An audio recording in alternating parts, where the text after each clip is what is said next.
सहायक प्राध्यापक परीक्षा 2022 जो कि 2023 में होनी है, उस पर हम यहाँ बात करेंगे। सितंबर अक्टूबर का आपको ये दिया हुआ है और पूरी संभावना है कि उस समय तक एग्जाम हो जाना चाहिए ये वाला। अर्थात अभी तक जो कई एग्जामों को लेकर डिले रहा है, उचित दिमाग से निकाल दीजिए, क्योंकि एमपीपीएससी वैसे ही बहुत प्रतिबद्ध है। पूरा का पूरा शेड्यूल काफी डिले चल रहा है, तो समय पर हो जाने की संभावना एग्जाम में है ना। किसी भी एग्जाम को क्वालिफाई करने के लिए सबसे पहली जो प्राथमिकता होती है कि आप सामने वाले को जान लें, जिससे आपका पाला पड़ने वाला है उसको जानना आपके लिए बहुत ज्यादा जरूरी होता है। यदि आप उससे परिचित हैं तो डेफिनेटली आप उसको काफी अच्छे से हैंडल कर लेंगे, डील कर लेंगे। अगर परिचित नहीं है उसकी बारीकियों से, तो फिर दिक्कत जाएगी। ठीक, तो बारीकियों के साथ तो परिचित होना और उसके लिए पूर्व की रूपरेखा होना, वो सब बहुत ज्यादा जरूरी होता है किसी भी एग्जाम को क्वालिफाई करने के लिए। केवल इतना पर्याप्त नहीं होता कि सिलेबस उठाया, पढ़ा और अपन ने बस पेपर देने चले गए। सबसे पहली बात, एक एक पहलू पर आपको नजर रखनी पड़ेगी। नया पैटर्न आया हुआ है असिस्टेंट प्रोफेसर एग्जाम को लेकर के, इससे आप परिचित हो चुके, नोटिफिकेशन आप सभी ने देख लिया होगा। Paper 1, paper 2 and interview, total ये स्टेजेस होने वाली है। टू स्टेजेस ही आप कह सकते हैं। पेपर 1 जो कि सभी के लिए कॉमन होने वाला है, ये आपको सेक्शन दिया हुआ है, उसका नाम भी आपको वहां पर दिया, मध्य प्रदेश राष्ट्रीय और अंतर्राष्ट्रीय स्तर का सामान्य ज्ञान तथा कंप्यूटर का आधारभूत ज्ञान। पूर्व में ऐसा बिल्कुल भी इसमें नहीं हुआ करता था।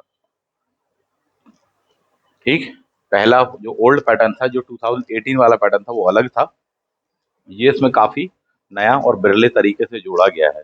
मध्य प्रदेश में अब जो भी एग्जाम हो रहे हैं उनमें एक ये सेक्शन के रूप में या पेपर के रूप में इसको जोड़ा ही जा रहा है। चाहे आप देखें असिस्टेंट रजिस्ट्रार परीक्षा हो, उसका पार्ट ए, ये चीजें पूरी तरह तो ना सही परंतु काफी हद तक उसमें जोड़ दिया। असिस्टेंट प्रोफेसर में आपको जोड़ दिया।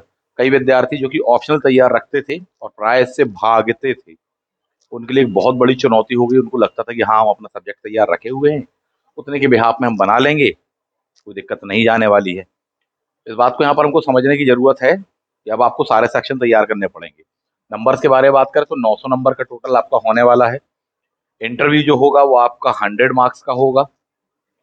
पेपर 2 जो है, जो कि हिस्ट्री ऑप्शनल का है आपका, वह आपको दिया हुआ है 600 नंबर का, जबकि पेपर 1 आपको दिया है 200 नंबर का। तो नंबर के अकॉर्डिंग आप देखें, एक तरीका ये हो सकता है। दूसरा तरीका ये है सीधा सीधा कि क्वेश्चन पेपर 1 में कितने आने, 50, पेपर 2 में कितने आने हैं, 150 क्वेश्चन आपके आने वाले हैं। ठीक, सभी के ये जो नंबर हैं, या आप उठा के 4 गुणे कर दो, 50 गुणे 4 तो 200 हो गया आपका, 150 गुणे 4 600 हो गया। तो वैसे आप गिन सकते हैं। 100 मार्क्स का आपसे क्या कहा है, साक्षात्कार करके कहा है। ध्यान देने वाली बात यह है यहाँ पर कि जो रिटर्न आपका होना है वो 800 का आ रहा है। ठीक, 80 का 800 का 10% कहलाता, 80 उससे भी 20 ज्यादा है। यानी लगभग मान के चलिए 12-13% जो भूमिका होने वाली है, 12.5% जो भूमिका होने वाली, वो आपके इंटरव्यू की होने वाली है, ये वाले सेक्शन की। एक बात। दूसरी बात, अगर इसमें 800 में से देखा जाए, नंबरों के हिसाब से देखें तो भी आप देखेंगे तो 75% आपका ये है, 25% भूमिका ये निभाएगा। चाहे आप इसके हिसाब से कैलकुलेट करके देख लें और चाहे नंबरों के अकॉर्डिंग देख लें। ध्यान देने वाली बात है कि 25% लगता जरूर कम है कि बोले हाँ 25% बस तो है, पर यहाँ पर एक एक नंबर की मारामारी होने वाली है, आप इस बात को समझ लें। फाइनल जो सिलेक्शन होने वाला है उसमें एक एक नंबर की मारामारी होने वाली है। इसका आशय यहाँ पर यह है मेरा कहने का कि आप अपने ऑप्शनल में कितने ही स्ट्रांग हो, जब तक आप इसको भी अच्छा नहीं बना के आएंगे सिलेक्शन नहीं होगा, मैं ये कहना चाहता। या आप पूर्व में पीएससी वगैरह की थोड़ी बहुत तैयारी वैयारी करते रहे हो, आपने ये पढ़ा है, इसमें आप स्ट्रांग हो और ये आपका ठीक ठाक हो, ऐसे काम चलाना चाहे तो भी दिक्कत होने वाली है। आपको दोनों में ही हाईएस्ट स्कोर करना पड़ेगा। यानी कि इन 50 क्वेश्चनों में से भी मान के चलिए कि अगर एपी आपको उठाना है, इंटरव्यू कैसा भी आपका जाए, चाहे बुरे से बुरा जाए, चाहे अच्छा जाए, चाहे मध्यम जाए, तब भी मान के चलो कि एक मध्यम अप्रोच लेकर हम चलें, तो 50 में से आपके कम से कम 45 क्वेश्चन, 44 43 तक इतने प्रश्न आपके सही होने चाहिए। आप इस बात को पहले से जान लें। क्यों? क्योंकि ये बहुत आसान सेक्शन होगा कई लोगों के लिए, कई लोगों के लिए, सबके लिए भले ही ना हो पर कई लोगों के लिए इतना स्कोर किया जा सकता, कोई बहुत बड़ी बात नहीं है। 90% कहलाता है खींच देंगे साहब। फाइनल सिलेक्शन लेने वाले 85 to 90% ला सकते हैं, बहुत आराम से ला सकते हो। नेक्स्ट आ जाते हैं संबंधित विषय यानी जो कि 150 क्वेश्चन आने वाले हैं। इसमें से भी हिस्ट्री मध्य प्रदेश में या एमपीपीएससी में अगर आप पुराना सिनेरियो उठाकर देखिए, आज से 10 साल 12 साल 15 साल पुराना, क्योंकि उस जमाने में हुआ करता था ऑप्शनल सब्जेक्ट, जो प्रीलिम्स का भी एग्जाम हुआ करता था वो ऑप्शनल सब्जेक्ट्स का हुआ करता था। यानी हिस्ट्री ऑप्शनल है, किसी का सोशलॉजी ऑप्शनल है। 2013 तक या 12 तक ये स्थिति हुआ करती थी, 12-13 समथिंग कुछ था वो, उस समय तक ये स्थिति होती थी।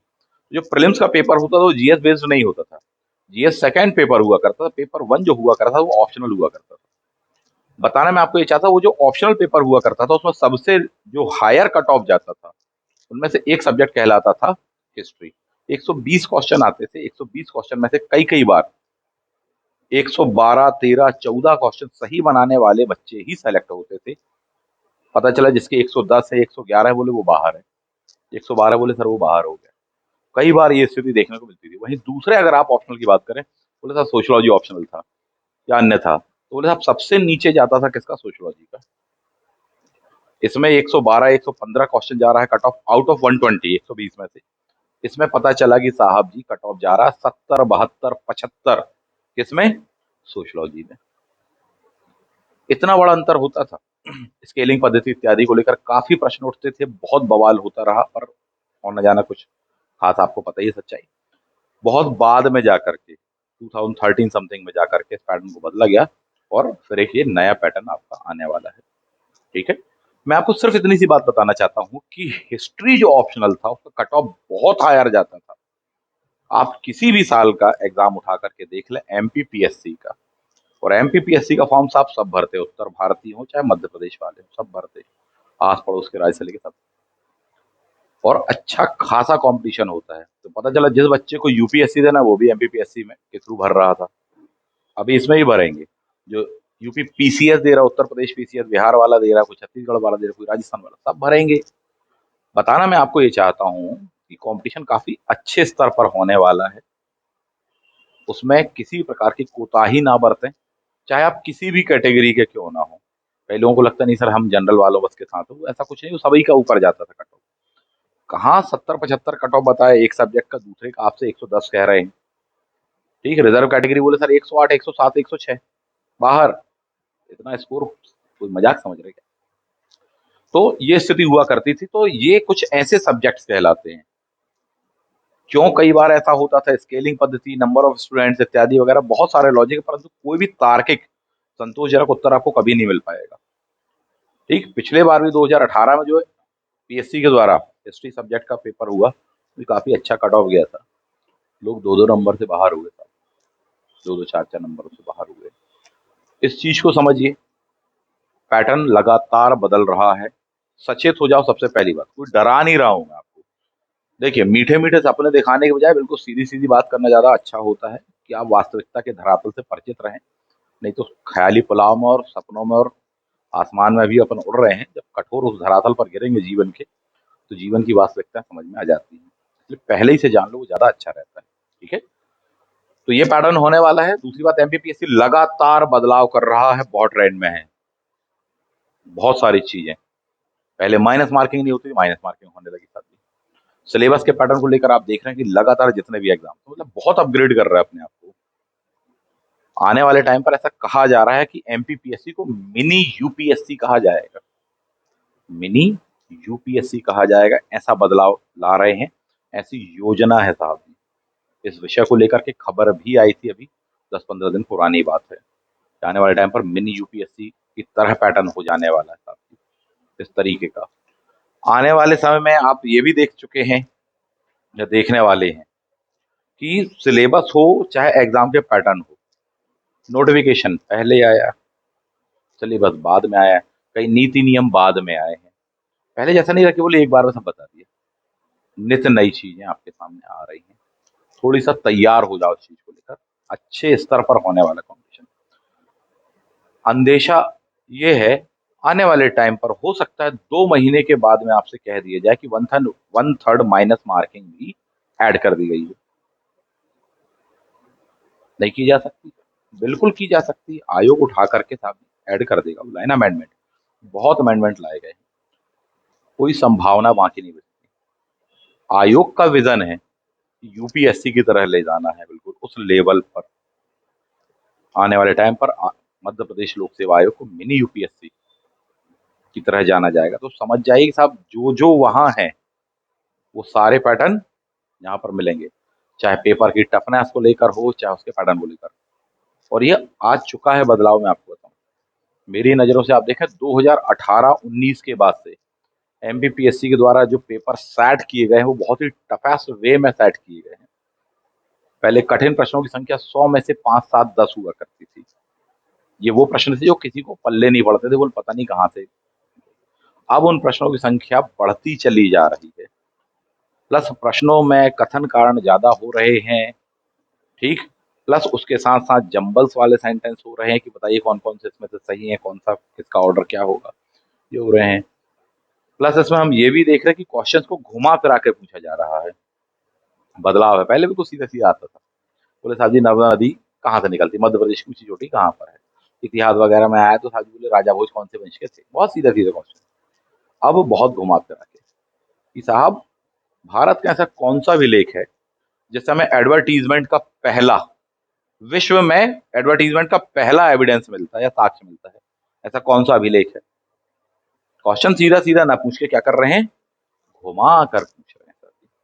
कई बच्चे घूम गए साथी, बोले साहब दिए गए 4 ऑप्शनों में से, एमपीपीएससी प्रीलिम्स परीक्षा 2021 का क्वेश्चन शायद, दिए गए 4 ऑप्शनों में से कौन सा अभिलेख है जो वर्ल्ड में, विश्व में एडवर्टीजमेंट का फर्स्ट एग्जाम्पल है, ऐसा करके क्वेश्चन पूछ लिया।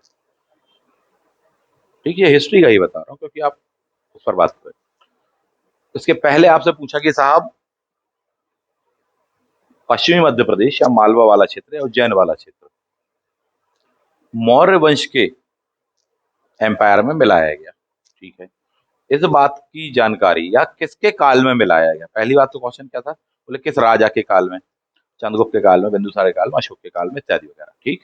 यहां तक तो फिर भी आसान था क्वेश्चन। इसके बाद का टफ क्वेश्चन क्या होना था, बोले साहब जी किस लिटरेचर बुक के अकॉर्डिंग हमको ये इंफॉर्मेशन मिलती है कि बिंदुसार के काल में इस क्षेत्र को मौर्य साम्राज्य में मिला लिया गया, उस बुक का नाम बताइए। 4 ऑप्शन दे दिया, देख रहे हो पैटर्न इस टाइप से। पहले का क्वेश्चन, मौर्य वंश के संस्थापक कौन है, बोले साहब जी कलिंग का युद्ध कब हुआ था, बहुत सीधा सीधा क्वेश्चन है, फ्लैट वे में।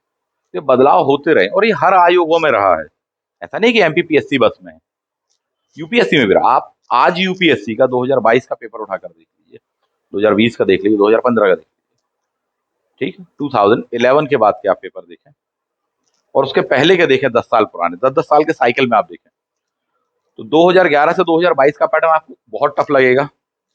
2001-2 या बल्कि और 5-6 कहना चाहिए से लेकर के 2011 तक का फिर भी मिड रेंज का लगेगा। उसके पहले का आप देखेंगे यानी 1990-95 का, 1985 के आसपास समथिंग का देखेंगे आप, तो कहेंगे साहब ये तो बिल्कुल बहुत आसान क्वेश्चन थे, अच्छे। काश हम 1990-95 में दिए होते तो अपन तो फट से निकाल देते। क्वेश्चन का लेवल लगातार गहरा होता चला गया, बढ़ाते चले गए। मैं आपको ये बताना चाहता हूँ, हर बोर्ड में रहा, ये यूपीएससी में रहा है, ये चीज यूपीपीसीएस में रहा है, ये एमपीपीएससी में है। आने वाले टाइम पर और बढ़ाएंगे उसकी गहराई को, उसकी लेंथ को। मैं आपको सिर्फ ये बताना चाहता हूँ। तो इन सब बातों से परिचित रहें अगर आप एग्जाम को क्वालिफाई करना चाहते हैं। यदि आप केवल फॉर्म भर के एग्जाम देना चाहते हैं तो फिर ठीक है, वो एक अलग बात है। लेकिन आप एग्जाम क्वालिफाई करना चाहते हैं तो एक एक पहलुओं से आपको परिचित होना पड़ेगा। खोने के लिए बहुत कुछ दांव पर लगा है, आप बहुत अच्छे से इस बात को जान लें। किसी बात को हल्के में नहीं लेना चाहिए। 5-6 साल के पश्चात में आपको ये मौका मिला है, अगला मौका कब मिलेगा जान लो साथी। ये वेट ही करे, बस आ रही है, बस 6 महीने में आ रही है, बस 6 महीने, 6-6 महीने कटते करते न जाने ऐसे कितने मौसम काट डाले। अब मौका मिला है और सब लोग बिल्कुल घात लगाए बैठे सर, तो बैठना ही चाहिए, स्वाभाविक सी बात है। तो मिस नहीं करना है आपको किसी भी अवसर को। तो एक एक पॉइंट को आप समझिए, इस बात को आप समझिए कि किसी भी चीज को आपको हल्के में नहीं लेना है और उसको सही वे में बनाना है। मैं सिर्फ आपको इतना बताने के कारण ये सब चीजें कह रहा हूं। चलिए आगे बढ़ते हैं, अन्य पहलुओं से भी परिचित होते हैं। तो पहली बात, काफी अच्छा कट ऑफ संभावना है। भरपूर विद्यार्थी सेट वाले भी अभी शामिल होने वाले हैं, नेट वाले भी, फॉर्म भरने की डेट भी सारी बढ़ चुकी है, सारी बातों से आप परिचित हैं। अब इसमें ये तब तो हो गई कठिन बात है, अब सरल बात क्या है? ऐसे में तो लग रहा है कि बोले सर डरा रहे हैं आपको, तो इसमें सरल बात क्या है? ठीक, देखिए डरा नहीं रहे, पहली बात तो आपको पूरा पैटर्न समझा रहे हैं। ठीक, दूसरी बात अब इसको अपन डिकोड करेंगे, कैसे इसको डील किया जाए कि एक पोस्ट आपकी हो जाए। ठीक, अच्छी मेहनत लगने वाली है, आप पहले से इस बात को जान लें। ये दोनों पेपर बहुत ही स्कोरिंग हैं, मैं आपको ये कहूं, सबसे कम स्कोरिंग इंटरव्यू है। वो उस दिन पर है कि कैसा दिन है वो आपका, बहुत कुछ पूर्व ज्ञान पर है, ज्ञान भी भरपूर, उसके बावजूद भी उस दिन पता नहीं किस तरह से बोर्ड और किस तरह से क्वेश्चन, किस तरह की बातें निकल आई और क्या मालूम कौन सी दिशा पकड़ जाए। ये दोनों चीजें जबरदस्त स्कोरिंग है। यदि आप मेरी बात माने तो मेरे पैटर्न के अकॉर्डिंग चलिए, जो मैं आपको बता रहा हूँ आप उस तरीके से पढ़िए साथ में। पेपर 1 में अपन आराम से अगर चाह लेंगे और आप अच्छी मेहनत करेंगे, जो जो तरीके, जो जो नोट्स, जो जो बुक्स आपको हम बताएंगे आप उनको पढ़ेंगे, इन 50 में से आप ला सकते हैं 48 49 मार्क्स। कितने आप ला सकते हैं? क्यों? क्योंकि सबसे टफ सेक्शन आता है हिस्ट्री का ही, और आपका हिस्ट्री ही सब्जेक्ट है, ये बड़ी अच्छी बात है आपके लिए। तो वहां आपको ऐसे 4-5 क्वेश्चन बहुत ही आसान पड़ जाएंगे, जो बाकी लोगों को लगता है कि साहब पता नहीं क्या उठा के बोल रहे हैं, क्या पूछ रहे हैं। बाकी सेक्शन उतना टफ नहीं आता। ठीक है, टैक वाला थोड़ी बहुत आता है, टैक है नहीं, इसमें कंप्यूटर का आधारभूत ज्ञान है आपको सिलेबस में, तो अपन तैयार कर लेंगे साहब। तो मध्य प्रदेश का सामान्य ज्ञान, नेशन प्लस इंटरनेशनल वाला, जीएस वाला सेक्शन ये आना है, प्लस कंप्यूटर ये आने वाला है। इसको स्पेसिफाइड नहीं किया गया है कि साहब कौन कौन से सेक्शन, ये नहीं स्पेसिफाइड किया गया साहब। ठीक है, सामान्य ज्ञान बस का, सामान्य ज्ञान में सारे ही सब्जेक्ट आ जाते हैं, इस बात को आप समझिए। स्पेसिफाइड नहीं किया कि साहब फिजिक्स भी पूछेंगे, केमिस्ट्री भी पूछेंगे, बिल्कुल नहीं कहा गया है, इकोनॉमिक्स भी पूछेंगे, बिल्कुल सामान्य ज्ञान कह दिया, सब आ गया, सब आ गया। ठीक, दूसरी बात, इसके दो सेक्शन बनते हैं, एक बनता है मध्य प्रदेश, यानी मध्य प्रदेश अपने ही आप में एक विशाल का है, तो दूसरा सेक्शन बनता है ये वाला, इसका जीएस। कहने को स्टैटिक होता है साहब जी, सीधा सीधा था, पर इतना आसान नहीं है, बहुत पैटर्न बदल रहा है, समझिए। यानी आपको पूरा एमपी भी तैयार करना पड़ेगा। अकेले एमपी बस के बारे में देखें तो कम से कम 40-45 टॉपिक होते हैं एमपी जीएस के, कम से कम। आप कई बाजार में उपलब्ध पुस्तकों को देखेंगे तो इतने टॉपिक दिए होंगे, और उसके बावजूद ही उनकी रेंज से बाहर होते हैं वो क्वेश्चन कई बार। ठीक, बोले सर पूरी बुकलेट रख के बैठ जाते तो नहीं मिलता उसका आंसर, हमको बता ही नहीं सकते, घर पे भी नहीं बता पा रहे हैं, ऐसे ऐसे क्वेश्चन भी आ रहे हैं। तो बहुत डिटेल में अपन को ये भी पढ़ना पड़ेगा और ये तो तैयार करना है। पर ये है कि मान के चलो 50% जो सेक्शन होता है वो एमपी बेस्ड होता है। सामान्य ज्ञान दिया आपको, अलग से सब्जेक्ट नहीं कहें कि सब साइंस आएगा, टेक आएगा, फला आएगा, स्पोर्ट्स आएगा, वो कुछ नहीं कहा गया है। क्लियर है? करंट अफेयर्स कुछ नहीं कहा, इसका मतलब सब आएगा।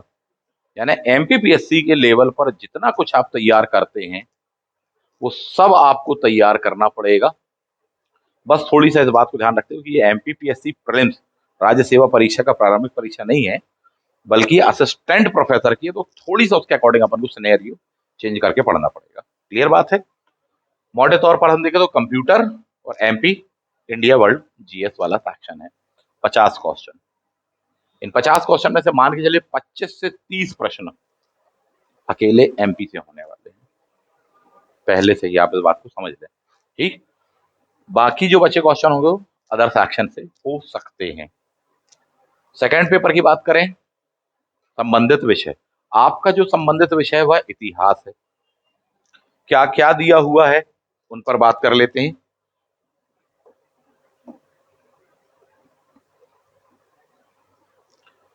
ये दी गई है प्रश्न पत्र की योजना, वही बातें जो अभी पूर्व में आपको बताई गई। ठीक, मिनिमम पासिंग मार्क्स आपको दिए हैं, 40% करके दिया हुआ है, प्लस रिजर्व कैटेगरी को 10-10% की छूट दी गई है। इसका मतलब भी आप बहुत अच्छे से जान लें। कई बार विद्यार्थियों के लिए बोले सर बहुत मामूली है, किसी के लिए और किसी के लिए नहीं भी है, सबकी अलग अलग स्टेज होती है, कौन किस पर है। इसका मतलब ये है कि इन सभी में पास होने के लिए आपको कम से कम 40% तो लाना ही पड़ेगा दोनों में। इसका मतलब ये है कि कई बार जो हो जाता है लोगों के साथ में, इसमें 150 क्वेश्चन आने हैं ऑप्शनल। काफी अच्छे से आपने तैयार किया क्योंकि जीवन का सपना ही था एपी विषय अपन ने अपना तैयार किया।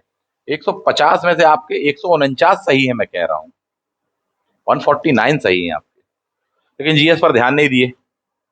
जीएस के 50 क्वेश्चन आने हैं 200 नंबर के। 50 क्वेश्चन का 40% कितना होगा? 10% कितना होता? 5 होता।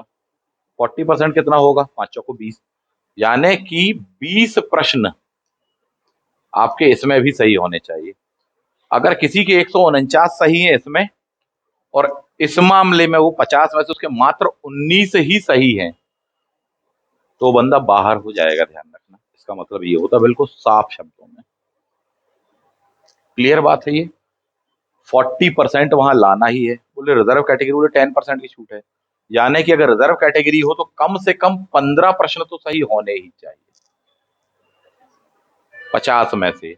यानी कि अगर किसी के इतने में से पूरे ही सही है, 149 148 सही है, और इसमें पता चला बोले सर हमारा तो जीएस बहुत ही कमजोर था, 12 13 14 15 ही, 15 भी नहीं था, 14 ही पे अटक गए सर, मेरी कश्ती वहां डूबी जहां पानी नहीं कीचड़ ही कीचड़ था।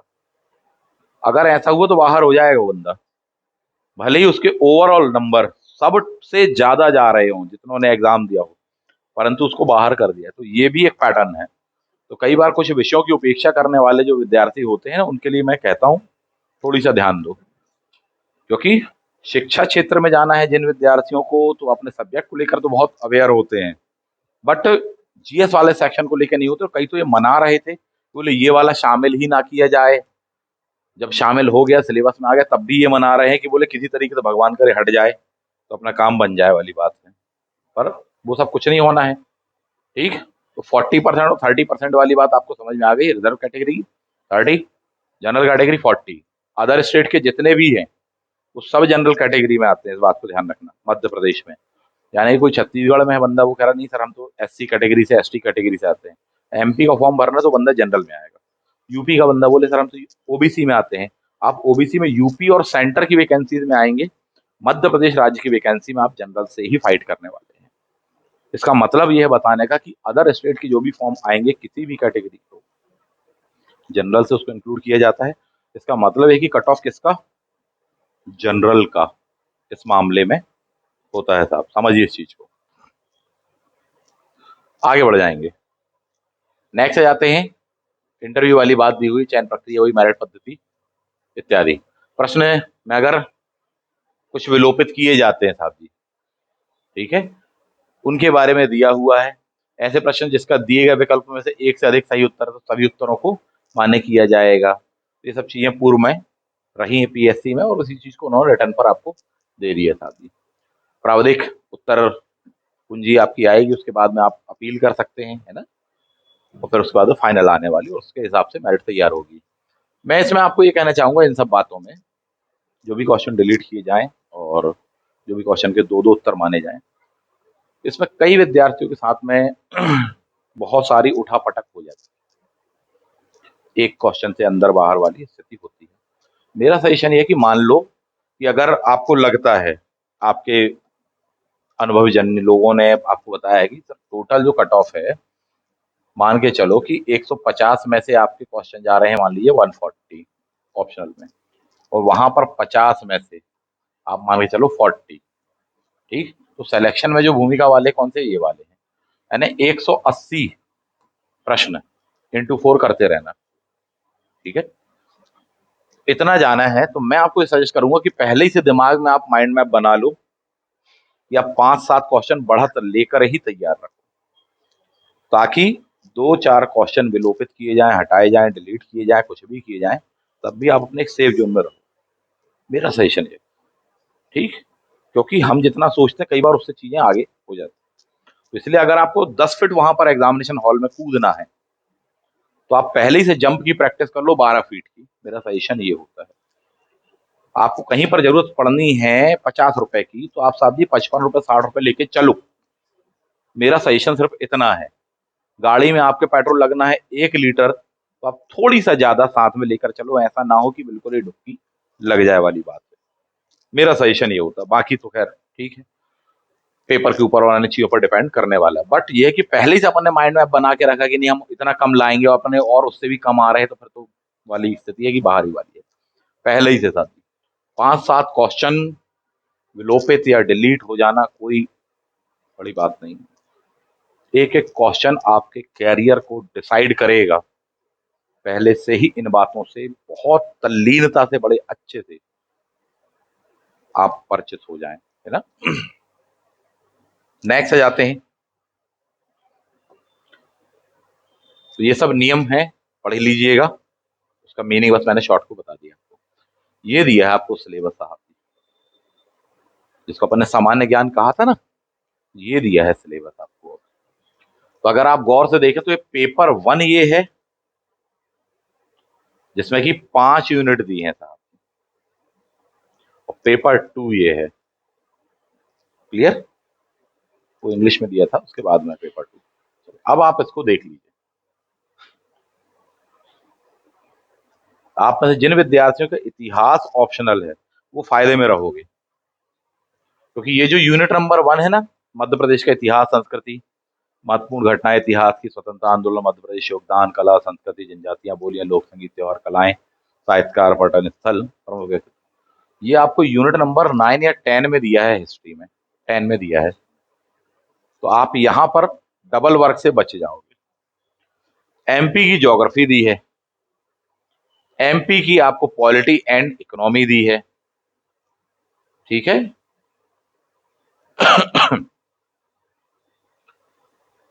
इंटरनेशनल, नेशनल एंड एमपी का करंट दिया है आपको। 5th नंबर पे साइंस टेक वाली बात दी है, इंफॉर्मेशन कम्युनिकेशन टेक्नोलॉजी करके दी हुई है, ये टॉपिक है। देखने में लग जरूर रहा है कि ये सीधा सीधा सा दे दिया सिलेबस, परंतु आप ध्यान रखो कई ऐसे टॉपिक होंगे जो इसमें उकेरे नहीं गए हैं, शाब्दिक रूप से व्यक्त नहीं किए गए हैं, इनडायरेक्ट वे में होने के कारण वो उठा करके आपके पेपर में आ जाते हैं। तो बिल्कुल ही अपन लकीर के फकीर बन के ना पढ़ें, मेरा थोड़ी सा सजेशन ये है। जो दिया अपन वो तैयार करें। बोले मध्य प्रदेश का पर्यटन स्थल दिया है, हम वो तैयार करेंगे, और इसके अलावा भी जो हमको को रिलेवेंट चीजें लग रही है, हमको वो भी तैयार कर लेना चाहिए। ऐसा मेरा सजेशन है, मैं तैयार करवा दूंगा आपको बैच के दौरान में, आप बस कर लेना। नहीं तो कई बार क्या होता है, इस बात से परिचित नहीं है या अवेयर नहीं है, बोले अरे सर ये फालतू का टॉपिक पढ़ा रहे हैं, हमारे सिलेबस में 10 टॉपिक है, आप वो 10 पढ़ा दीजिए, आप 11वें नंबर का और 12वें नंबर का क्यों पढ़ा रहे हो, ये तो आने ही नहीं है। पहली से पूर्व धारणाएं, और उस पर फिर ध्यान नहीं देते, लापरवाही, और फिर पेपर वहीं से बिगड़ता है। जैसा पूर्व में भी कई विद्यार्थियों को कहा था कि साहब एपी की आने वाली है वैकेंसी, एमपी का जीएस तैयार कर लो, एमपी पीएससी में जो पढ़ा रहे हैं वो सब पढ़ लो बेटा पहले ही से। नहीं माने, क्योंकि उनको मानना ही नहीं है। और जब वो आ गया ना, परमाणु बम की तरह गिरा सिर पे, तो अपने आप सब लाइन पे हैं। जो समझा रहे थे इतने समय से, वो समझ में नहीं आ रही थी वो वाली बात, अब अपने आप बिल्कुल सही है कि बोले हाँ सर अब पढ़ना है। पहले पकड़ पकड़ के अपन पढ़ा रहे थे कि हाँ बेटा, हाँ भैया, हाँ मेरे लल्ला, हाँ मेरी ललना, पढ़ लो। तब नहीं सुनाई दे रहा था, समझ में आ रहा था। अब तो है ना, अलग ही बीन बज रही है और अलग ही डांस चल रहा वाली स्थिति है। तो एग्जामिनर यही होता है कि बोले साहब हमने तो सिलेबस सेट कर दिया, तुम जानो, तुम्हारा काम पढ़ना हो तो आ जाओ, एग्जाम में पेपर बना के मिल जाना, नहीं तो बाहर। इसके बावजूद भी मैं आपको ये कहूंगा, बहुत सारे हिडन सेक्शन है इसमें जिससे आप परिचित नहीं है। चाहे आप पूर्व में पीएससी का एग्जाम देते रहे हो, तो चाहे नहीं देते रहे, उससे कोई फर्क नहीं पड़ना। पीएससी के देने वाले भी कई विद्यार्थी बच्चा खा जाते हैं लगातार। इसके अलावा भी कई हिडन टॉपिक हैं, सेक्शंस हैं, जो कि आपको तैयार करने पड़ेंगे। वो मैं बताऊंगा कहाँ से क्या, कैसे और किस तरीके से। हर एक टॉपिक अपने आप में एक लंबी कथा है, उसको पढ़ना, उसका डेटा याद रखना, with in a time data याद रखना, उसके क्वेश्चन पेपर लगाना, उसको वहां परफॉर्म करना, ये भी एक कला है। वो कैसे आएगी, कैसे होगा, कैसे क्या याद रहेगा, ये सब चीजें हम लोग बताएंगे आपको, पूरी पूरी टीम बताएगी हमारी। उस तरीके से आप पढ़ोगे, फायदे में रहने वाले हो। ये दिया हुआ है आपको। जो एमपीपीएससी की 5 यूनिटें हैं सिलेबस की, प्रीलिम्स की, लगभग वही बस यहाँ पर छाप दी गई हैं। बस ये जरूर है कि बोले सर ये जो यूनिट नंबर 5 में 5A और 5B करके आता ना, उसको मिला करके उन्होंने यूनिट नंबर 3 बस बना दी। इसके सेक्शन नहीं करे, बोले 3A 3B नहीं किया आपको, कि पॉलिटी एंड इकोनॉमी, कुछ ऐसी चीजें हैं। बाकी मैक्सिमम जो है आपका वो सेम है, कॉमन है साहब जी, ठीक है। करंट अपने आप में एक विशालकाय चीज होती है, करंट अफेयर, मतलब पूरा का पूरा स्टैटिक जीएस वाला सेक्शन एक तरफ, और करंट अफेयर अपने आप में एक तरफ, इतना विशालकाय होता है वो, ठीक। तो ये तैयार आपको अभी से करवाएंगे, और ये दोनों जगह आपको काम आएगा। जो आपका ऑप्शनल सब्जेक्ट है, चाहे वो हिस्ट्री हो, चाहे सोशलॉजी हो, चाहे पॉलिटी हो, चाहे पब एड हो, चाहे अन्य कुछ भी हो, वहां भी काम आएगा। और वहां आप दिमाग लगाना सीख पाओगे कि करंट का इंपॉर्टेंस क्या है, क्या कैसे करके पेपर सेट होता है, इस टाइप से क्वेश्चन को वहां पर रिलेट करके जोड़ करके दे दिया जाता है। तो अभी से जब तैयार रखोगे तो चीजें बनेंगी अपन को। आगे बढ़ते हैं, साइंस टेक, खासकर जो ओल्ड जनरेशन है उनको दुखदाई होने वाला है ये। न्यू जनरेशन के लिए तो सुखदाई है ये, बोले हाँ सर ये तो फटाफट अपन ऐसे ही बना दें, 11वीं 12वीं से में हम बना देते थे, तो अब तो आगे क्या। लेकिन जो ओल्ड जनरेशन है वो इस बात के लिए बड़ी सचेत हो जाए, यानी जिनकी स्कूल कॉलेज बहुत वर्षों पहले हो चुके, एक बहुत बड़ा जनरेशन गैप आ गया है। और बहुत बड़ा मैं इसलिए कह रहा हूँ क्योंकि एक आध जनरेशन का नहीं, बोले 2-3 जनरेशन का गैप आ गया। कई ऐसे भी विद्यार्थी हैं वो अवेयर हो जाए कि साहब पता चला कि उनके बच्चे की उम्र का विद्यार्थी भी एग्जाम दे रहा है वाली स्थिति है। तो समझ जाइए, नई जनरेशन और पुरानी जनरेशन में इस चीज को लेकर के मिलता है, उनके लिए बहुत आसान होते हैं टॉपिक, बाकी ओल्ड जनरेशन उनके लिए थोड़ी सा। इसलिए मैं बता रहा हूं ताकि आप इसके प्रति अवेयर रहें कि भाई हमारा इस मामले में, इस फील्ड में हाथ कमजोर है, हमको इस पर थोड़ी सी ज्यादा एफर्ट लगानी है। इसलिए बता रहा हूँ, डरा नहीं रहा हूं, नहीं तो डरते रहो उसको देख करके, और जो डर गया तो समझ लो गब्बर सिंह के पास गया वाली बात है।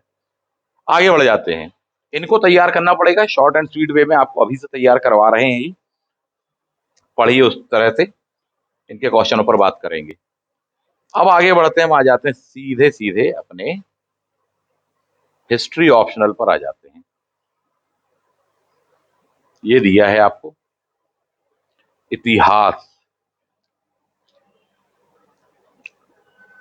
क्या कैसी बुकों से पढ़ना है, ठीक है। बहुत सारे लिस्टें देख ली होंगी, और किसी ने ये किताब बताई है, किसी ने वो किताब बताई है, ठीक है, अच्छी बताई होंगी जब आपने देखा है तो। और पहले ही बता दूं, पीएससी बिल्कुल अलग ही बोर्ड है। जैसे एमपी के बारे में बोले एमपी गजब है, वैसे एमपी पीएससी बिल्कुल ही गजब है कि साहब पता चला कि जिन बुकों का बहुत नाम गाम सुन रहे थे वो सब गायब है, कोई जरूरत नहीं उनकी, मामला ही कुछ और है।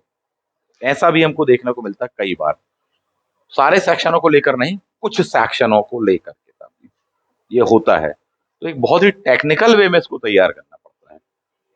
आप सोचें कि जो यूपीएससी के लिए आप पढ़ते चले आ रहे हैं, सब कुछ एज इट इज यहीं काम आ जाएगा, तो ऐसा बिल्कुल नहीं, ऐसा बिल्कुल भी नहीं है।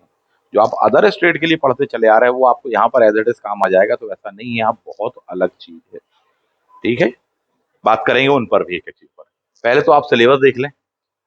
Unit number 1, historiography. हिस्टोग्राफी में सब कुछ नहीं दे दिया है, लेकिन बहुत कुछ दिया हुआ है। यह इतिहास क्या है, इतिहास की व्युत्पत्ति, इतिहास का अर्थ, परिभाषा, प्रकृति, स्वरूप, इतिहास विज्ञान, कला, इतिहास, इतिहास एक दर्शन, इतिहास का विस्तार क्षेत्र क्या कैसा है, इतिहास में ये वस्तुनिष्ठता क्या होती है साहब जी, इतिहास में पूर्वाग्रह क्या है, इतिहास का अन्य विषयों से संबंध क्या है, इतिहास में अनुसंधान क्या है, रिसर्च क्या है, रिसर्च के तरीके क्या है, प्राथमिक और द्वितीयक, सेकेंडरी सोर्सेज वगैरह क्या है आपको दिया है, कैसे क्या किया जाता है, तथ्यों का, साक्ष्यों इत्यादि वगैरह का संकलन वगैरह, इतिहास की अप्रोचेस, उपागम, चाहे धर्मवादी हो, चाहे प्राच्यवादी, साम्राज्यवादी, मार्क्सवादी हो, उपाश्रयवादी हो, सबाल्टर्न स्टडीज हो, उत्तर आधुनिकतावादी हो, तो ये सब आपको दिया है। तो ये सब अपने आप में एक विशाल का टॉपिक है। इतिहास के सिद्धांत, युग चक्रवादी सिद्धांत, कुछ नहीं तो उठाकर यही होगा युग चक्रवादी सिद्धांत किसका है या किसने इसकी व्याख्या की है, ऐतिहासिक भौतिकवाद क्या होता है, किसके द्वारा दिया गया सिद्धांत है, इस तरह से करके होगा। इतिहास लेखन की परंपराएं, हिस्टोग्राफी में आपको ग्रीक वाली अलग पढ़ते हो, चीनी अलग पढ़ते हो, भारत में अलग पढ़ते हो, भारत में भी बोले प्राचीन, मध्यकालीन, आधुनिक वाली आप अलग पढ़ते हो, लेकिन यहाँ पर उस चीज को उतना क्लैरिफाई नहीं किया गया, उन्होंने सीधा सीधा दी थी इतिहास लेखन की परंपराएं। प्राचीन भारत की वैदिक वाली बतानी है, पौराणिक वाली बतानी है, बौद्ध जैन बतानी है आपको, साथ ही राइटरों के नाम दिए, चाहे शुक्र हो, बाणभट्ट हो, कल्लड़ हो, इनके दिए हैं। मध्यकाल में आपको मिन्हाज उसराज आना ही है, बरनी आना ही है, अबुल फजल आना ही दिया है। मॉडर्न में आपको रामकृष्ण गोपाल भंडारकर सर के बारे में दिया है, यदुना सरकार हैं, कुछ नाम आपको दिए हुए हैं। तो ये इनके बारे में आपको बहुत अच्छे से पढ़ना पड़ेगा। पूर्व में बहुत सीधा सीधा पैटर्न रहा। बोले सर जी केवल इतना ही पूछ लिया, बोले साहब हिंदू पॉलिटी बुक किसकी, पहले इस तरह से क्वेश्चन आते थे, अब बहुत ज्यादा डिटेल में क्वेश्चन आने लगे सर। बोले पहला भारतीय मार्क्सवादी इतिहासकार कौन है, या भारत में मार्क्सवादी विचारधारा शुरू करने वाले बोले कौन है, बोले सर डी डी कौशाम्बी इत्यादि। बोले उनकी बुक कौन सी जिससे माना जाता था, किस वर्ष में पब्लिश हुई थी। ईयर्स बहुत पूछते हैं, डिजिट वाला क्वेश्चन बहुत ही टफ होता है अपने आप में। बोले साहब अटक गए। तो आप आधा पढ़े आधा नहीं जानते हैं तो फिर दिक्कत वाली बात, आपको बहुत अच्छे स्तर पर तैयार करना पड़ेगा। और जिस टाइप से सिलेबस है इसका, आपको मार्केट में कोई ऐसी बुक भी नहीं मिलेगी जो इसके अकॉर्डिंग हो। ठीक, कि बिल्कुल आपको unit number 1 as it is मिल जाए, बोले हम जाके खरीद के ले आए। एक आध बड़े बड़े पब्लिकेशन है, बोले अरिहंत की ले ली हमने, ऐस की ले ली, उसकी ले ली, नहीं है। बहुत बिखरा हुआ है, बहुत बिखरा हुआ है। यहाँ का सिलेबस ही अलग है।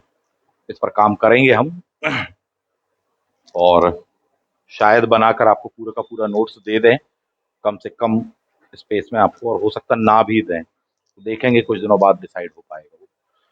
ये केवल यूनिट 1 है, ठीक है। आप पेज ही गिन लो कि पेज नंबर 8 से स्टार्ट किया, 8वें नंबर पेज से स्टार्ट किया, अभी कहाँ तक जाना है।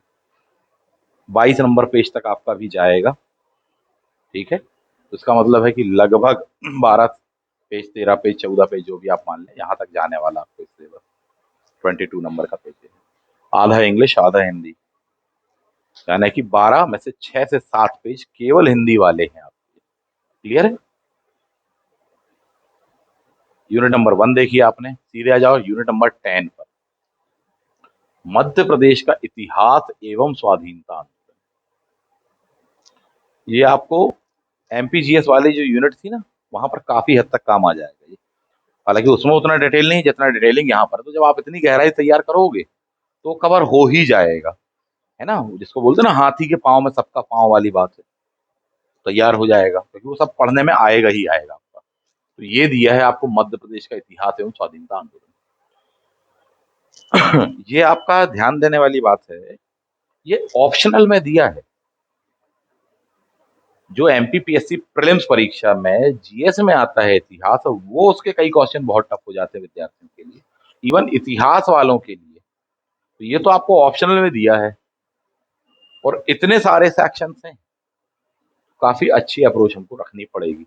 मतलब अगर इसको बोला जाए तो एंशिएंट मिडिवल मॉडर्न की पूरी अकेले एक ही बुकलेट हो जाएगी, यहाँ पर एक पुस्तक केवल इस पर होने वाली है, इतना विशाल का है ये यूनिट।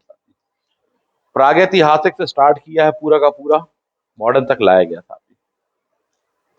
पुरापाषाण, मध्य मध्य प्रदेश के प्रमुख शैलाश्रय, पहले बिल्कुल सीधा सीधा बोले भीमबेटका, आदमगढ़ इत्यादि पूछेंगे। अब बहुत बदलाव आ गया है। अभिलेख वगैरह अशोक के हों, नाम दे दिया आपको, ठीक है। वशिष्ठ का सांची वाला अभिलेख है, ठीक। उदयगिरी का गुहा लेख, चंद्रगुप्त के समय का बंधु वर्मा वाला मंदसौर अभिलेख, यही था फर्स्ट, है ना। मध्य प्रदेश के राजवंश करके दिया, गर्दभिल्ल वंश करके आपको लिखा हुआ है, रियासतें पूरी, ये मेंस वाले जो एमपीपीएससी मेंस का ना, वो सिलेबस उठा के लगा दी। ये एमपीपीएससी मेंस का बुंदेला विद्रोह, बहुत टफ क्वेश्चन पूछा था आपसे। बोले साहब बुंदेला विद्रोह में साहब किसने क्या गद्दारी की थी, किसने सपोर्ट किया था अंग्रेजों का, किसने विरोध किया था, क्या क्या था, बहुत क्वेश्चन आया था। तो बोले साहब जी हीरापुर के कौन थे, नाम ही दे दिया साहब जी, है ना। 4 ऑप्शन। एमपीपीएससी पुलिस परीक्षा 2019 का देखिएगा, काफी टफ पूछा था क्वेश्चन, है ना। मध्य प्रदेश जनजातियों को लेकर के जनजाति नायक हमारे शंकर शाह, रघुनाथ शाह, सबके बारे में उठा करके, ठीक है। ये ना नाम नहीं से बोले, बादल भोई, पेमा भाल्या, है ना, बहुत सारे नाम हैं। भीमा नायक बोले मालूम है, बोले खंजय नायक भी दिए साहब जी। ऐतिहासिक स्थल, काफी विशालकाय सिलेबस है, इन बातों से हमको परिचित होना, और विद इन अ टाइम, यानी इसमें इतना विशाल इतिहास है कि इतिहास अपने आप में विशाल होता है, हिस्ट्री अपने आप में विशाल होता है, कि साहब जी एंशिएंट मिडिवल मॉडर्न इत्यादि वगैरह। बोले इसमें वर्ल्ड हिस्ट्री भी है और एमपी की हिस्ट्री भी है, और सब अपने आप में एक महान गाथा है ना। तो ये चीजें हैं। तो ये यूनिट नंबर आपने कौन सी देखी है, यूनिट नंबर 10 देखिए आपके साथ। यूनिट नंबर 9 जो है समर्पित है पूरी तरह से विश्व इतिहास को। ठीक, पूरी श्रद्धा के साथ में समर्पित है किसको? विश्व इतिहास को। पूरी श्रद्धा के साथ में इसलिए है क्योंकि आपको यहाँ वर्ल्ड हिस्ट्री में भी ऐसा नहीं है कि मॉडर्न वाली वर्ल्ड हिस्ट्री बस पूछी गई हो, आपको यहाँ पर वर्ल्ड हिस्ट्री बहुत पहले से पूछी गई है। आप देखें कि साहब रोमन साम्राज्य पढ़ना है आपको, स्लेवरी क्या कहती रही वहां दास्ता पढ़नी है, वहां का विजात तंत्र पढ़ना है, ब्लैक डेथ भी पढ़ना है, सामंतवाद भी पढ़ना है, फ्यूडलिज्म वहां का।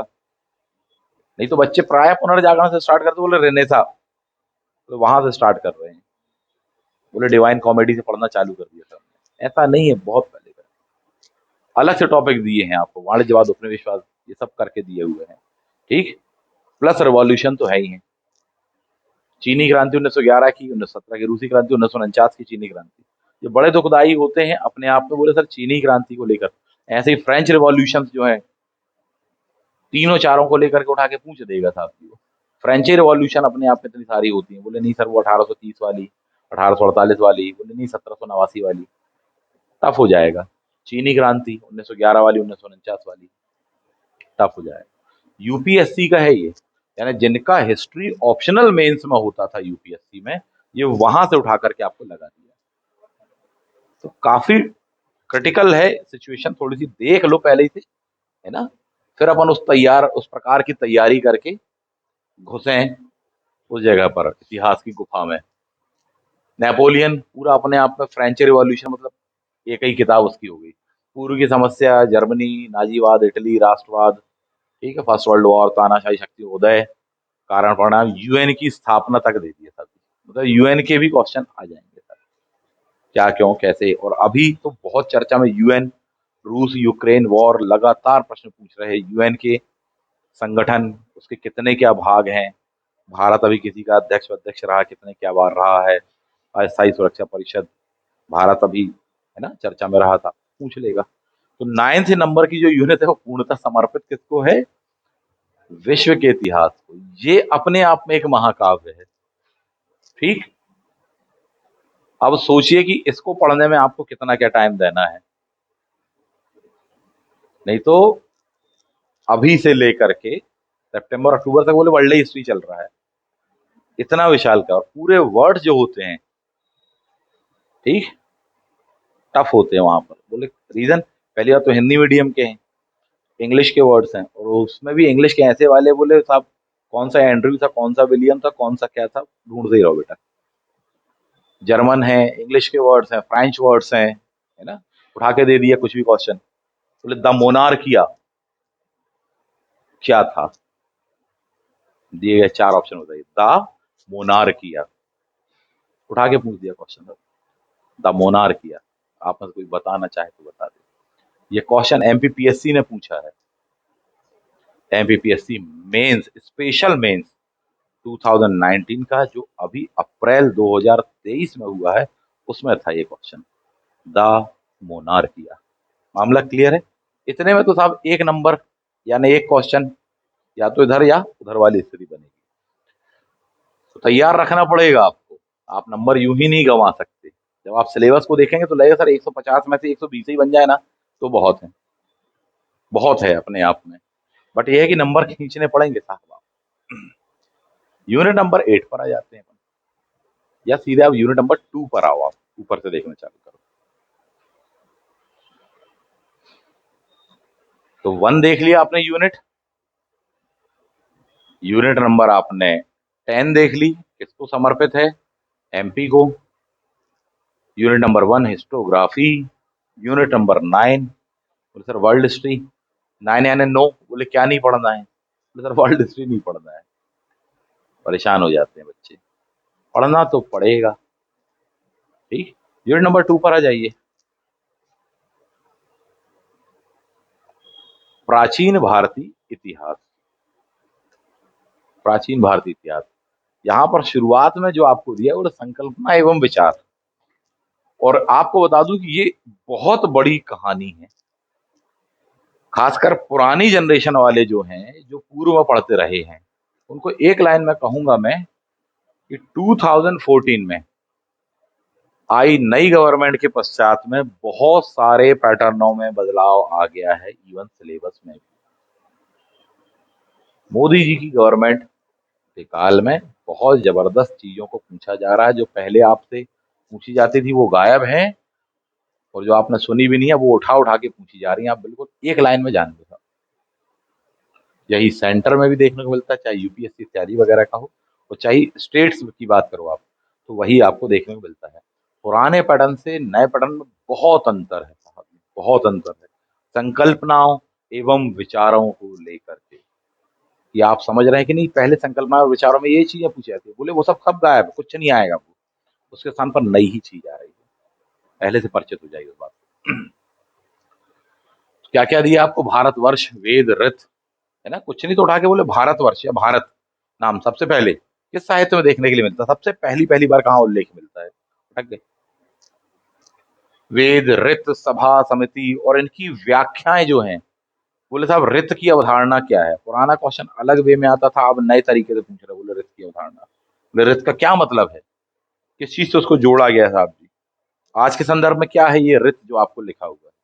सभा, समिति, वर्णाश्रम, पुरुषार्थ, ऋण, संस्कार, यज्ञ, पंच, महायज्ञ, कर्म का सिद्धांत, बोधिसत्व, तीर्थंकर, है ना, तो ये सब करके आपको दिया है। इतिहास के सोर्सेस हिस्टोरिकल वाले दिए हैं, धार्मिक लौकिक, अपने आप में पूरा हो गया टॉपिक। पुरातात्विक सोर्सेस, अभिलेख, सिक्के, स्मारक आदि, विदेशी यात्रियों के विवरण, भारत में प्राप्त सबसे पुराने सिक्के कौन से माने जाते हैं सर? ठीक, प्लस जो कि पंच ना किए गए हों, ऐसे घुमा फिरा के पूछने लगे हैं। बोले पहले तो बोले छठी शताब्दी का पूर्व पंच मार्ग, बोले नहीं, जो पंच ना किए गए हों, आहत ना किए गए हों, नए तरीके से बनाए गए सिक्के कब के कहलाते, कौन से वाले प्राप्त हैं? बोले अटक गए। घुमा घुमा के क्वेश्चन को पूछा, पहले जैसे सीधा सीधा नहीं पूछा जा रहा था। इतिहास के अपन ने देख लिए सोर्सेज वगैरह, ये मिल गया अपन को। अभिलेख वगैरह जैसे आपसे कहा कि घुमा फिरा करके, बोले एडवर्टीजमेंट का वर्ल्ड का फैला एविडेंस कहाँ मिलता है हमको? बोले मध्य प्रदेश में मिलता था। वैसे मध्य प्रदेश को फोकस करके पूछ रहे हो आपसे, इंडियन हिस्ट्री को भी या पूरी हिस्ट्री को किससे रिलेट करके पूछ रहे हैं? एमपी से पूछेंगे साहब।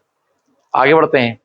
प्राग ऐतिहासिक तथा आद्य इतिहास लीजिए साहब, पहले आप सीधा सीधा पढ़ते थे, लेकिन अब अलग हुए। बोले मानव तथा पर्यावरण, भौगोलिक कारक, आखेट संग्रह, ये सब है, कृषि का आरंभ, सब है अब आपको ये तो पहले आपका स्टार्ट हो रहा है, बोले सर सिंधु घाटी सभ्यता, ठीक, लेकिन अब क्या बोले सिंधु सरस्वती घाटी की सभ्यता है, वो भी बीच में से मिल रहा है आपको। और इस पर क्वेश्चन आएंगे, बोले साहब सरस्वती घाटी सभ्यता कॉन्सेप्ट क्या, किसके द्वारा दिया गया, कैसा क्या है? बोले नहीं सर, हम तो इंडस वैली बस पढ़ते रहती रहती है। बोले नहीं सर, अब नए पैटर्न पे पूछा जा रहा, मैं आपको ये कह रहा हूं, जो पहली पुरानी वाली जनरेशन है जिसने 5 साल 10 साल पहले पढ़ा हुआ है, तैयार किया, वो सचेत हो जाओ, मैं ये कहना चाहता हूँ कि आप जिसको इंपॉर्टेंट मानकर भरपूर पढ़ते थे ना, अब उसमें से क्वेश्चन पेपर नहीं आ रहा, मैं आपको ये कह रहा हूँ। क्वेश्चन पेपर अब एक नई ही लीक से आ रहा है, न्यू वे से आ रहा है, नए तरीके से आ रहा है। वो जिसको आप समझ रहे थे, जितना आपने निचोड़ा हुआ था, मैक्सिमम पेपर उसमें से नहीं आ रहा। ओल्ड जनरेशन, इस बात को लेकर सावधान हो जाओ। ज्यादा है तो आप अभी यूजीसी नेट का पेपर आप उठा करके देख लो, हिस्ट्री का पेपर ही आप देख लो, तो आप कहोगे सर हम तो पता नहीं क्या क्या नहीं पढ़ के, ये क्या पूछ रहे हैं, अलग ही है, आप खुद ये कहोगे। तो वही चीज एमपीपीएससी में भी आपको देखने को मिलेगा, ठीक है। तो मैंने वैसे ही कहा कि एमपीपीएससी बिल्कुल ही अलग है। बोले सर ये तो छोड़िए, इसके आगे एक और कहानी है, उस तरीके का पेपर आता है, और वो मैं आपको बताऊंगा क्लासेज में, यहाँ जानबूझ के नहीं बताऊंगा उसको, कि उसको खुलकर नहीं कहा जा पाएगा, है ना, कि पेपर कहाँ से आता है। आगे बढ़ते हैं। नेक्स्ट, तो इस प्रकार से संकल्पनाएं वगैरह आपको दी हैं। उत्तर जीविता, अवशेष महत्व, लौह युग, द्वितीय शहरीकरण, लीजिए साहब जी, आपको सीधा सीधा आता था इंडस वैली, अब लेकिन वो क्या कह रहे हैं, उत्तर जीविता क्या है सर, समझाइए, ठीक, उसका महत्व बताइए। लौह युग बताइए साहब, भारत में कब से क्या कैसे शुरुआत मानेंगे आप, ठीक। आपको दिया वो द्वितीय शहरीकरण, बोले इंडस वैली को ही कह रहे हैं साहब जी आप तो द्वितीय शहरीकरण इंडस वैली को कैसे कह ले रहे हैं आप? भारत का तो फर्स्ट कहलाने वाला है साहब जी। तो बोले साहब ये द्वितीय शहरीकरण, बोले छठी शताब्दी ईसा पूर्व से। बोले तृतीय शहरीकरण, ऐसा करके पूछ रहे, चतुर्थ शहरीकरण, तो बहुत टफ कॉन्सेप्ट हो जाते हैं। बोले साहब पहला वाला इंडस वैली, दूसरा वाला छठी शताब्दी, तीसरा वाला बोला साहब जी, तो बोले साहब 12th सेंचुरी वाला दिल्ली सल्तनत वगैरह। बोले उसके बाद वाला बोले मुगल उगल, उसके भी बाद वाला तो बोले सर अंग्रेज। तो अलग अलग वे में कुछ नहीं तो उठा कर बोल दिया, बोले शहरीकरण की सबसे प्रमुख विशेषताएं क्योंकि वैश्विक रूप से मान्य मानी जाती है, किस व्यक्ति के द्वारा इसका सिद्धांत दिया गया है। अटक गए। वैदिक काल संस्कृति, यहाँ से थोड़ी सा पहचान का मिलेगा। बोले हाँ वैदिक काल मिल गया था। ठीक। महाजनपद काल, 16 महाजनपद, पर इन सब में पैटर्न अलग वे में पूछा जा रहा है। फॉर एग्जाम्पल कि सर हर्यक वंश दिया, शिशुनाग वंश दिया, नंद वंश दिया हुआ आपको, हखामनी वंश दिया है, कुषाण दिया है, कुरुश वुरुश करके लिखा हुआ है वहां पर आपको, सिकंदर विकंदर दिया है। कुछ नहीं तो उठा के पूछ देंगे। बोले मध्य प्रदेश का जो सांची है, सांची, सांची का स्तूप, इस पर कम से कम 4-5 बार ये क्वेश्चन आ चुका है इनडायरेक्ट वे में। मैं सीधा सीधा पूछ रहा, किस डायनेस्टी के द्वारा उस शहर को बसाया गया था? उस शहर के विकास में किस डायनेस्टी का दिए गए ऑप्शनों में से महानतम योगदान करके कहलाता है? इनमें से किस डायनेस्टी का? बोर्ड पर आपको लिखा हुआ, उसमें से पहचान करके आप बताइए कौन सा क्या लगाएंगे आप।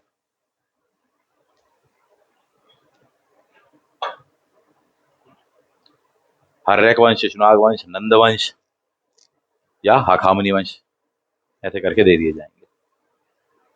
पिछली बार क्वेश्चन आया था, सांची का ओल्ड नेम कहलाता काकनाद बोध, काकनाद बोध। ठीक।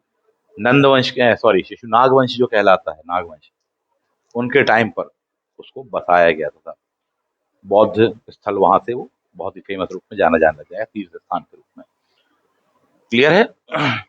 इस प्रकार से घुमा फिरा के क्वेश्चन पूछे जा रहे हैं तैयारी। और ये जीएसके में पूछे गए क्वेश्चन, ये तो आपका ऑप्शनल है साहब, विशिष्ट सब्जेक्ट है ये आपका। ठीक है, चलिए। ज़ेरेक्सीज सब बिल्कुल डिफाइन कर दिया गया था। आप सिकंदर का भारत पर आक्रमण, पहले बहुत सीधा सीधा सा क्वेश्चन आता था सिकंदर विकंदर पर, अब बहुत घुमा फिरा के क्वेश्चन आ रहा है। बोले साहब सिकंदर का जब आक्रमण हुआ तो किन के साथ में युद्ध में उसे महिलाओं से युद्ध करना पड़ा? पहली बार उसके टाइम पर हमको किस जनजाति में सती प्रथा के प्रारंभिक स्वरूप देखने को मिलते हैं? जब सिकंदर का आक्रमण हुआ तो उसने देखा था, इस चीज को लिखा गया है। घुमा दिया सर। कौन सी क्या जनजाति थी? बोले अच्छा गलसोई जनजाति थी। ठीक है। बोले सर कौन सी जनजाति ने सबसे ज्यादा विरोध किया था जहां घायल वायल हो गया? अटक गए। बहुत डिटेल में पढ़ना पड़ेगा आपको एक एक सेक्शन को। तो आप अगर गौर से देखें तो जो सीधा सीधा आप समझते थे वो 50% से भी कम है वो सेक्शन, चाहे वो वैदिक हो, चाहे इंडस वैली हो, चाहे सिकंदर विकंदर हो। बहुत सारी चीजें नई हैं। थर्ड पर आ जाइए, एंशियंट ही को इतने हिस्सों में बांटा उन्होंने। यूनिट नंबर 2 से आपने चालू किया, 3 पर आप आ गए, मौर्य और मौर्य स्थल पर खड़े हैं आप। ये सब संकल्पना विचार दंड नीति दिया है, सप्तांग सिद्धांत दिया हुआ, पहले भी आता ही था हालांकि। ठीक है। धर्म विजय लीजिए साहब जी, चंद्रगुप्त मौर्य, उत्पत्ति, प्रारंभिक जीवन इत्यादि वगैरह, प्रशासन, अशोक प्रियदर्शी, अभिलेख, संस्कृति, लिपियां, ठीक, कला, विघटन, ठीक, बाद के आक्रमण, शुंग वंश, विदेशी आक्रमण, मेनांडर, डेमेट्रियस, यूक्रेटाइस। बहुत टफ है साहब अपने आप में, है ना। मथुरा के शक छत्रप, महाराष्ट्र के शक, इन पर तो आने ही है क्वेश्चन एमपी में। बोले मालवा के शक छत्रप वंश करके आप जो दिया ना ये वाला, इस पर क्वेश्चन आने ही आना है। इस प्रकार से क्वेश्चन होता है। हाँ जी, कौन सा? ठीक है। तो ये दिया है पूर्वी भारत तथा दक्षिण भारत। दक्षिण भारत तो फिर भी अपन देखें परिचित होते रहे साहब। पूर्वी के संदर्भ में बोले कलिंग का छेदी राज में खारवेल, उसकी उपलब्धियां पहले भी आती रही हैं, ऐसा नहीं कि नहीं आता, पर अब बहुत खास आने लगा था। बोले जो खारवेल का अभिलेख है, पहली बार उसमें ऐसा कौन सा शब्द हमको उल्लेखनीय रूप से मिलता है? ये सबसे पहली पहली बार हमको नाम मिलता है ना। अभी क्वेश्चन में वही पूछा था आपसे। खैर, प्राचीन भारतीय ज्ञान परंपरा, ये तो आप बहुत अच्छे से पहचान लो। इस पर तो क्वेश्चन 101% मिलेगा आपको। ये सब एमपीपीएससी मेंस का है, उधर से उठा करके आपको यहाँ दे दिया। उनको भी काफी लैंदी पड़ता था।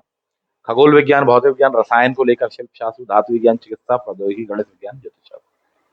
भारत में उत्पत्ति, भारत में इससे संबंधित विद्वान किसने क्या इसके डेवलपमेंट में योगदान दिया, इन सब पर क्वेश्चन पूछा जाएगा साहब। तो बहुत सीधी बात, प्राचीन भारत में विज्ञान की परंपरा, उस पर क्वेश्चन है ये। यूनिट 3 है अभी ये, ठीक है। तो यूनिट 2 और 3 एंशिएंट पर ही चल रहे हैं। अब 4 पर भी आ जाइए। अब संकल्पना और विचार है ना। 3 यूनिट अकेले एंशिएंट ही चल रही है अभी तक। फिर से देखिए, स्त्री धन क्या होता था, स्त्री धन की संकल्पनाएं क्या कैसी हैं, अलग अलग विद्वान अलग अलग बताता है कि कोई कहता है स्त्री धन में ये आएगा, कोई कहता वो आएगा, कोई कहता वो नहीं आएगा, बहुत सारी चीजें। पत्थर के स्मारक वगैरह, अग्रहार क्या थे, बोले नागर द्रविड़ बेसर कलाओं के रूप क्या है। गुप्त वंश 4 यूनिट में अब आपको मिल रहा है साहब, ठीक है। संस्कृति, वर्धन वंश, सीमावर्ती राज्य, कश्मीर, कारकोट, उत्पल, एक एक क्वेश्चन इनसे भी मिलेगा आपको, ठीक है। ये दिया है चालुक्य वंश, वातापी कौन, बादामी कौन, और वातापी अतापी इत्यादि वगैरह, है ना, सब आएगा इस पर क्वेश्चन। पूर्व में भी आता रहा, फिर भी आसान टॉपिक है। राजपूत, गुजरात, सोलंकी, है ना, चालुक्य करके आपको दिया है। पल्लव राजवंश, कांची के महान पल्लव शासक। पूछता रहा हमेशा से, पहले सीधे सीधे क्वेश्चन था कि बोले साहब, जब समुद्रगुप्त ने दक्षिण भारत की विजय की थी, उस समय कांची का राजा कौन था। बोले सीधे एक लाइन पर रट्टा मार लिया बंदे, पहुंच गए। अब बहुत टफ आ रहा था। जितने टफ आपके लिए वर्ल्ड हिस्ट्री है, उतना ही टफ साउथ वाला है, ध्यान रखना, क्योंकि वर्ड्स बहुत ऑड रहते हैं सब, ठीक है। तो समझिए कॉन्सेप्ट को, और काफी स्वरूपों में कला संस्कृति इत्यादि को लेकर बहुत चेंज है वहां पर। जैसा यहाँ है उससे बोले इतर है वहां पर देखने को, तो इसलिए चीजें हमको टफ देखने के लिए मिलती हैं साहब, है ना। और आप नॉर्थ इंडिया देख रहे हैं, जहाँ पर मिट्टी, बाहुल्य, खेत इत्यादि वगैरह सबको देख रहे हैं, वहां पत्थर ही पत्थर है, तालाब ही तालाब वाली बात है। बहुत सारी चीजों में अंतर आ जाता है। ये एंशिएंट देख रहा है, अभी यही मिडिवल में आपको विजयनगर इत्यादि वगैरह में आपको मिलेगा साहब जी। दक्षिण पथ के अंदर देवगिरी के आधार समुद्र के होयसल, कादम्ब राजवंश, गंग, सब दिया है आपको। मतलब कोई चीज छोड़ ही नहीं, सब दे दिया है आपको, सब पढ़ना है। एंशिएंट बहुत अपने आप में है। अब उसके बाद में फिफ्थ में आप आते हैं मध्यकालीन, यानी यूनिट नंबर 1 से जो आप चल रहे थे, 1 तो चलो हिस्टोग्राफी उसमें भी एंशिएंट ही है, बट 2, 3, 4 3 यूनिट अकेले एंशिएंट को समर्पित आ रही हैं, और बहुत डिटेल में है। एक एक लाइन पर भी अगर एक एक क्वेश्चन बना दिया ना, तो समझ लीजिए कि क्या होगा। बोले हाँ बिल्कुल हो सकता है। मध्यकालीन संकल्पना विचार, चौथ क्या था, हुंडी क्या था, पहला एविडेंस क्या, पोलीगर क्या है, जागीर क्या है, अमरम, इक्ता, जजिया। बोले ये तो फिर भी आसान है ना। मनसब, देशमुख, नाडू, जौहर। नाडू जैसे दिया है, नाडू में आपको 4 प्रकार के कॉन्सेप्ट मिलेंगे। बोले चोलों के काल में सर अलग नाम से जान रहे हैं, विजयनगर में अलग। बोले सर असेंडिंग ऑर्डर जमाने के लिए पहले दिया जाता था। बोले सर वलनाडु आएगा, नाडू आएगा, कुर्रम आएगा, कोट्टम आएगा। बोले सर विजयनगर में अलग चल रहा है और चोलों के में अलग चल रहा है, एक आगे पीछे करो। नाडू दिया आपको यहाँ पर, तो उसकी अवधारणा, है ना। साका दिया, सुलह कुल दिया है। अरबों का आक्रमण बिल्कुल स्पेशल डिफाइन करके दिए साहब जी, पहली बार आक्रमण कब क्या है। बोले उबैदुल्लाह, बहुत डिटेल में आपको पढ़ना है। बहुत बाद में मोहम्मद बिन कासिम आपको मिलेगा साहब।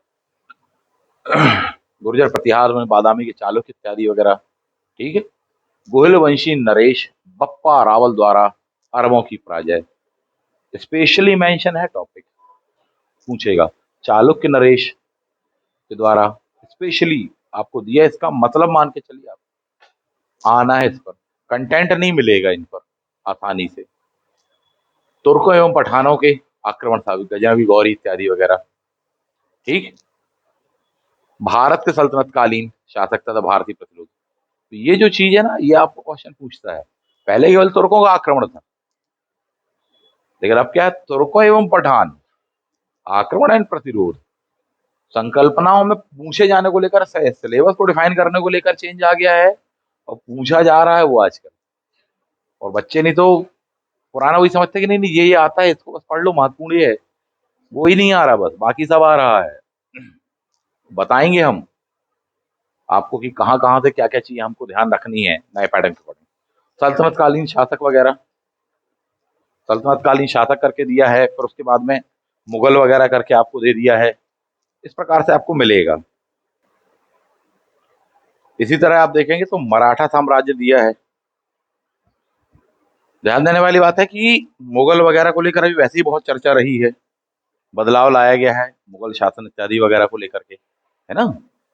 हटाया भी गया एनसीईआरटी वगैरह में से, थोड़ी सा इन सब बातों को भी ध्यान रखना पड़ेगा।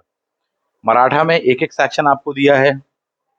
मध्यकालीन शासन प्रणाली, ये अलग ही पूरा एडमिनिस्ट्रेशन वगैरह सिस्टम को लेकर के।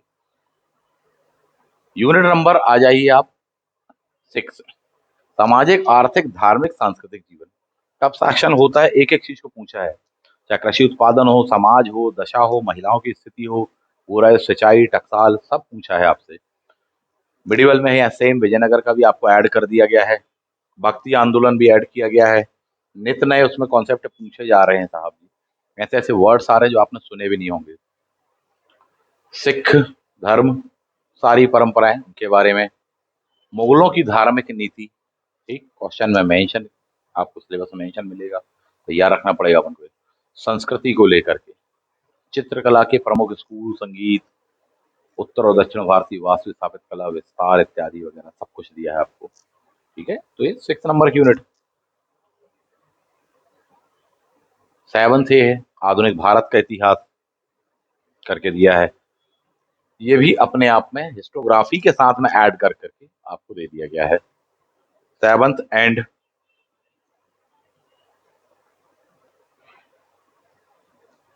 8th, ये दोनों की दोनों जो हैं आपको, ये मॉडर्न को लेकर के हैं, काफी डिटेल में आपको दिया है। पहला एक ही यूनिट पर्याप्त हुआ करती थी, अब इस बार लेकिन आपको अलग अलग तरीके से दिया है और डिटेल के ही कि साहब ये टॉपिक हमको चाहिए, इनको देखिए। उसके बाद 9th यूनिट सीधे आपको वर्ल्ड हिस्ट्री पर आप आ जाएंगे, है ना। अब आप पहले ही कमर कस लो इसके लिए, इनमें अंतर कर लो, इसके लिए कमर कस लो। बहुत विशाल का सिलेबस है ये, और ये पूरा का पूरा हम पढ़ाने वाले हैं।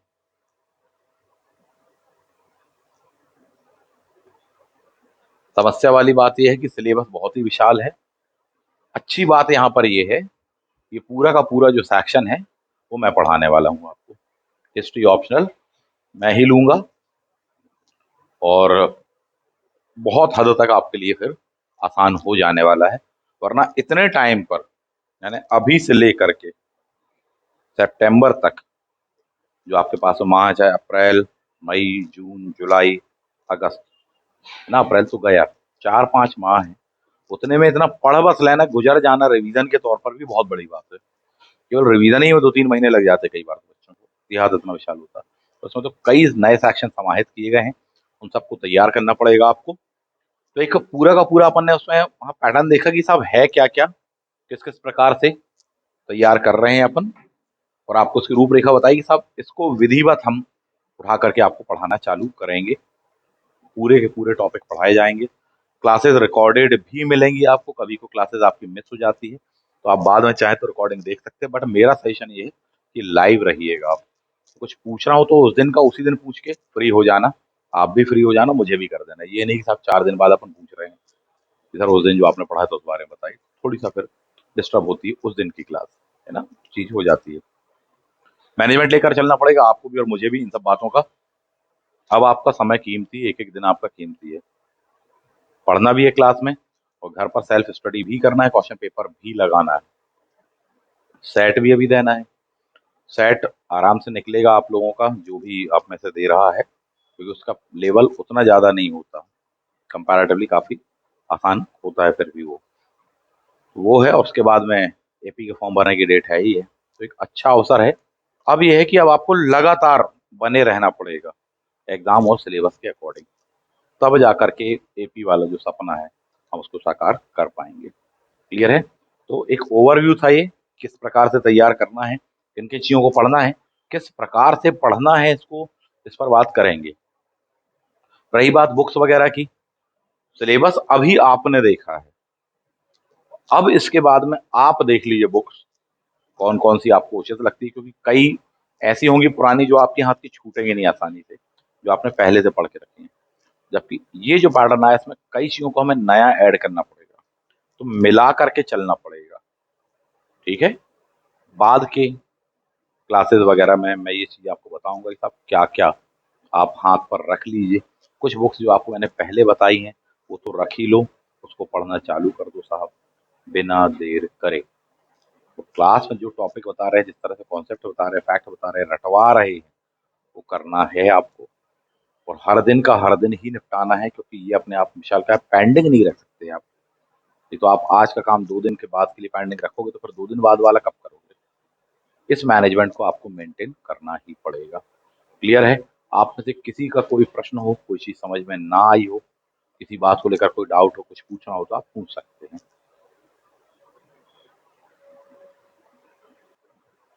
कि देखें, आप अगर लगभग 4 से 5 माह आपके पास में है, ठीक है, हो सकता है 6 माह भी मिल जाए आपको एग्जाम तक, पर 1 महीने तो आपको फिर भी खुद के रिवीजन के लिए, खुद की सेल्फ स्टडी के लिए चाहिए होगा। 5 माह मोटे तौर पर अपन मान सकते हैं, 4.5 से 5 माह। 4 सेक्शन कम से कम है, ancient medieval modern plus world history and MP की हिस्ट्री। इसका मतलब है कि ये सब चीजें हमको, 4 चीजें 5 चीजें विद इन 4 मंथ हमको कंप्लीट करनी पड़ेगी। थोड़ी बहुत 2-5 दिन 10 दिन हो सकता है आगे पीछे वाली बात। तो अपन को बिल्कुल एक टाइम टेबल बना करके उसके अकॉर्डिंग ही चलना पड़ेगा, उसके अनुरूप ही पढ़ना पड़ेगा। थोड़ी सा फास्ट भी पढ़ना पड़ेगा, इस बात को आप पहले से जान लीजिए। और अगले 5 महीने लगातार आपकी परीक्षा है। अगर इन 5 महीनों में निरंतरता को फॉलो आपने कर लिया और उस तरीके से पढ़ लिया तो निश्चित रूप से आप अपना एक नंबर, एक रैंक वहां सिक्योर कर लोगे, ऐसा मेरा मानना है। ठीक है, बट जितना विशालकाय और जितना ये उलझा हुआ है, उसको देखते हुए मैं बस यही कहूंगा कि साहब, क्लास में लगातार जुड़े रहना। क्लास में रहना तो मैं बता पाऊंगा, नहीं तो फिर दिक्कत होगी विद्यार्थियों को। इस बात को आप बहुत अच्छे से समझ लें। ठीक है, आपके मैक्सिमम प्रश्नों के उत्तर अभी मैंने दिए, और भी बहुत सारे इसके अलावा प्रश्न होंगे। तो जो रेगुलर क्लास अपनी होने वाली, इस बैच को लेकर जो क्लास होने वाली, हम उस पर बात करेंगे। ठीक, पेपर 1 का बैच और पेपर 2 हिस्ट्री ऑप्शनल, दोनों के ही बैच अपने यहाँ स्टार्ट हो चुके हैं। जो भी विद्यार्थी करना चाहते हो, बिना देर करे आप संपर्क कर लो, क्योंकि जितना देर से लोगे निर्णय, उतनी ज्यादा दिक्कत जाने वाली है। ठीक है, तो आप संपर्क कर सकते हैं। मिलते हैं आप सभी से अगले वीडियो में। Thank you. जय हिंद।